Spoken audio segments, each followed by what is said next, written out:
আল্লাহ নিজের হাতে রমজান সাজাইছেন। আল্লাহ বলে, বান্দা শোনো আমি রমজানকে কেমনে সাজাইলাম।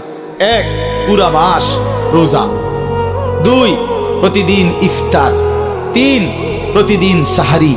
4, প্রতিদিন 20 রাকাত তারাবি। 5, শেষ দশকে এতেকাফ। 6, শেষ দশকের বেজর রাত্রিতে শবে কদর। এরপরে 7, একটা নফল একটা ফরজের সমান। 8, একটা ফরজ 70টা ফরজের সমান। 9, প্রথম দশক রহমত। 10, মাঝখানের দশক মাগফিরাত। 11, শেষ দশক জাহান্নাম থেকে মুক্তি।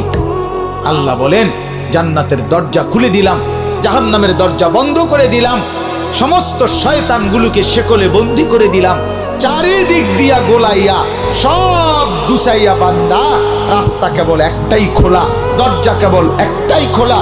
পুরা রমজান রাতে আসো, দিনে আসো, দুপুরে আসো, শুধু আমার গোলামি করবা, গুনাহ ছেড়ে দিবা, আর একটা দরজা দিয়েই সবাই ঢুকবা। শুধুই জান্নাত, শুধুই জান্নাত, শুধুই জান্নাত, শুধুই জান্নাত।